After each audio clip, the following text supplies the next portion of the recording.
Find the truth, uncover the story, change the story, and change your life.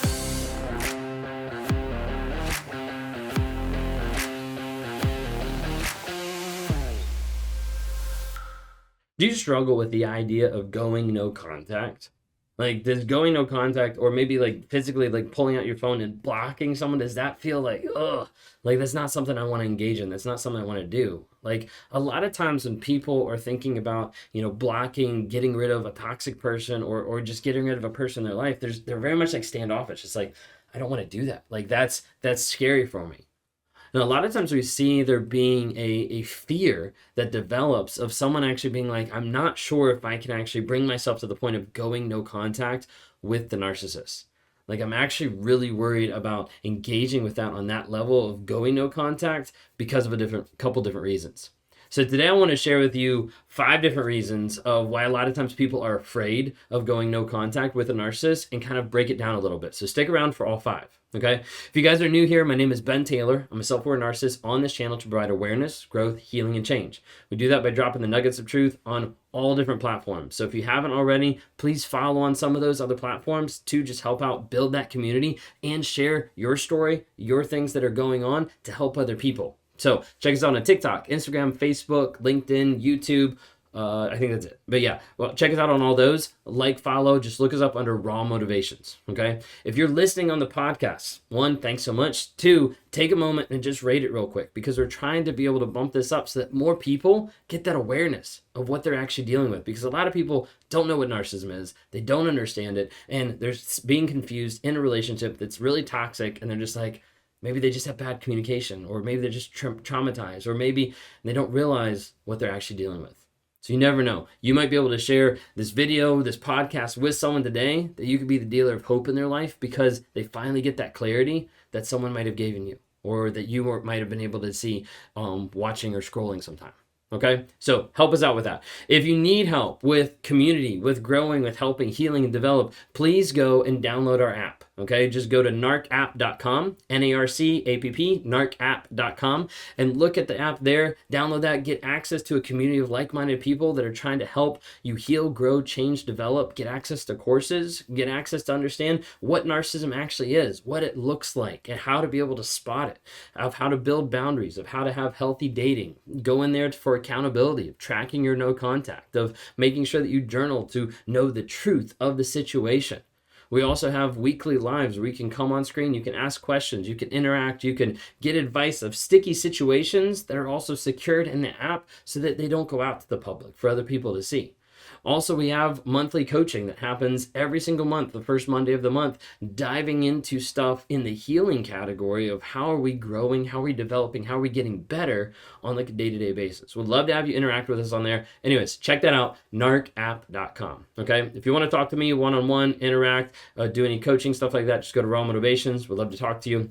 Anyways, let's dive right in. Okay, so when we're talking about no contact, when we're talking about going no contact with a narcissist, with a toxic person, sociopath, psychopath, you name it, whatever, okay? Toxic in general. Toxic is toxic, okay? When we're talking about no contact, what does that mean? Okay, a lot of times people think that no contact means not responding, okay? That is not no contact, okay? No contact is when there is no way for you to be able to interact with that person. So oftentimes we'll say, hey, block, go no contact, and ghost. Okay, whenever we're talking about blocking, that means you take out your phone and you go through social media, you go through all of your phone settings, you go through every little thing out there, like Alexa, Cash App, Venmo, Spotify, everything. You go through all of that and you make sure to block, which means the other person, the toxic person, does not have access to your life and does not have access to communicate with you.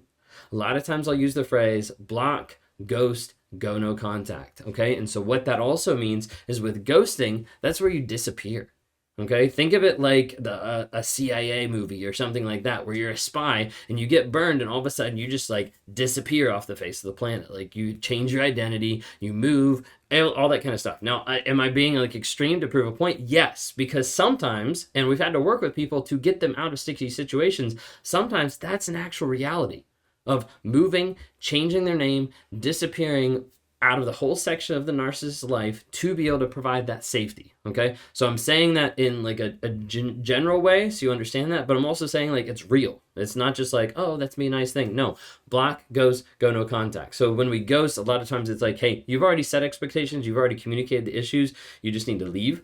Then you need to block. And then you make sure that there's no contact, whether that's all in the digital sphere, whether that's flying monkey sphere, or whether that's running into the person. Like whatever you have to do to stay no contact, you know, you have to change gyms, you have to go to a new place, like, you know, whatever it might be, you do that, not because you're afraid, but because you're leveraging the resources you have for your safety, okay, and also for your growth. Okay, so it's not just out of fear of like, I'm running away. It's also like, no, this is a toxic thing in my life. Okay, and if I keep this thing in my life, it's going to keep bringing me down and tearing me down. Okay, side note that I want to be able to put, safety note, I guess you could say. Okay, know the narcissist, the toxic person that you're with, and be careful about how you plan it and be careful of how you implement it. Should you still do it long term? Yes, absolutely. Is there things you need to put in place to make sure when you block that you're in a safe place or you have friends around you or you're able to get out? Yes, so please be careful to make sure that when you do this, it doesn't also ramp up an aspect of abuse, and make sure that you're thinking through crucial situations for your safety. Okay? All right, so jumping right in, 5 things that people are afraid of when they're talking about blocking the narcissist. So, number 1, a lot of times people are afraid because they think the narcissist will change. They're like, but what if I block and they get better? Like, what if I block and, you know, they start working on themselves and they get so much better? Like, what if that happens? Like, maybe I should leave the door open so they can come back and communicate of how much they've changed and how much they've grown. The problem is, a lot of times they'll come back, communicate how much they've changed, how much they've grown, and then they continue going back into the same abusive cycle because it's not real and it doesn't happen. Okay? What happens is you get locked into hope, and you get locked into potential, and it strings you along so that you think, and so you wonder, maybe this will be there, when in reality it isn't. You're just stuck in a trauma bond. If you're stuck in a trauma bond, you're stuck with hope, potential, and cognitive dissonance that's screwing up a lot of the ideas in your head and is making you believe a fiction and a fantasy that's pulling you back a lot of times to the narcissist. What you need to focus on is turn all that energy that's pulling you back to them, get aligned with the truth, and focus on yourself, because that's what will set you free from the trauma bond and will help you stay solid in your no contact, because you know that relationship was very toxic in nature and I don't want that to be a part of my life anymore. So a lot of times people are afraid that narcissists will change. 9 times out of 10, they're never going to change. I mean, you need to stop wasting time focusing on them and focus on you. Number 2, a lot of times people are afraid to block because they think it's mean or they think it's rude. Okay? They're like, I would never do that. Like, I'm an empath. I love people so much. I could never bring myself to hurt that person or to be that mean or to be that rude by blocking them. Okay? What that actually means is that you don't care about yourself. Okay, and I know that's a little aggressive, but it's true. Because if you have something in your life that is eating away at your self-worth, at your self-confidence, destroying any aspect of who you are, any aspect of self-love, and you're saying, hey, it's okay for me to still let this in, it means you don't have boundaries, and it means you're not willing to actually take care of yourself to protect yourself from a toxic environment. Okay, so you need to get around yourself and get back to the idea of what is my self-worth, how do I develop self-confidence, and where does that come from? You know, does it come from them? Does it come from someone else? Does it come from me? Okay, so that's number 2. Number 3 is a lot of times people are afraid of blocking the narcissist because they're afraid of the image. Now, this is on both sides. Sometimes people are afraid of the image of themselves, of like, it would be really humiliating to admit this is what's happening. Or they're trauma bonded so much, they'd be like, I don't really want his image to suffer because like he might lose his job. You know, there might be public humiliation on his side or on my side. Like, I'm just not sure if I want to do this.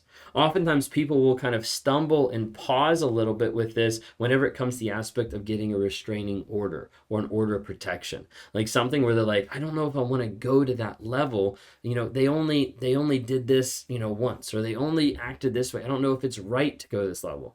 Some places when you go and you communicate and you report to different people, they require you to be able to submit stuff because they understand the gravity of the situation more than you do. Okay, so if you have someone that's stalking, that's coming after you, all this kind of stuff, do whatever you need to do to be able to get a restraining order, order protection, be able to surround yourself with friends and family, move, whatever you need to do to keep yourself safe. That's more important than humiliation or their image. Okay, so that's something to think of too. Number 4. Okay. A lot of the times people are afraid of blocking the narcissist because they're afraid of retaliation. Okay. Kind of going off of that a little bit. And that's where people are concerned about their safety of, can I actually do this? And if I do this, what happens to me? Okay, if you're thinking through that, I would never discount that. I would say if you're thinking through that, keep that top of mind, get a coach, get a therapist, get friends and family, get security, like whatever you need to do to talk through that and figure out what is the best way to handle this. Because if you're thinking that, I want to say stick with that. You know, I'm not trying to make you paranoid, but I'm also trying to say, like, if you think that that's a possibility, that's a probability. So let's stick with that train of thought and let's make sure we make a plan to keep you safe. A lot of times in coaching people with like exit strategies and stuff like that, like if they're serving a restraining order, divorce papers and things like that, it'll be an aspect where if they're out of the house or they're moved into another house, I'm like, hey, when they serve, like, you're gonna be out of the house. Like, we're gonna transplant you someplace else. You'll do stuff like virtually. You'll take a different route to work. Like, whatever it's gonna be. Like, when that happens, you're gonna do that, and then we'll watch the Ring camera or we'll watch other stuff to see what type of response is going to happen from that person. Might be a slight gauge, not always, but a slight gauge of what's going to happen. So a lot of times people have to, go in hiding for a week or two, or figure out, I need to move, or I need to change, or I need to do something to make sure that I'm being safe. Okay. If you're afraid of that retaliation, understand that is a real fear. Make sure you're safe. You're going to want to block anyways. Okay. But make sure you do it in a safe way, like I mentioned earlier. All right. Number 5. Okay. Afraid of not being needed. Okay, afraid that it's not needed. Sorry, I'm kind of botched that. Okay, a lot of times people are afraid of blocking a narcissist because they're like, it's not really needed. It's not really something that I need to do. And typically what happens in this regard is they're like, it wasn't that big of a deal, and they start minimizing the abuse that actually happened. The problem is when you start minimizing the abuse that actually happened, you're not living in truth. You're living in a fantasy. You're living in a fiction. You're looking at the past and you're only picking up the good moments. You're not realizing, hey, it was abusive in nature and it was destroying me. So you need to get back to the truth. Okay, the truth is what sets you free. So there's 5 things that you're afraid of a lot of times that when it comes to blocking and going no contact with a narcissist. People are afraid because they're afraid that the narcissist will change. They're afraid because blocking feels like it's mean and rude. They're afraid because it might affect their image or their public image. They're afraid of retaliation, and they're afraid of it not being needed. Okay, what I want to encourage you today, the last thing I'll leave with you here today, okay, is number 1, find the truth, uncover the story, change the story, and change your life.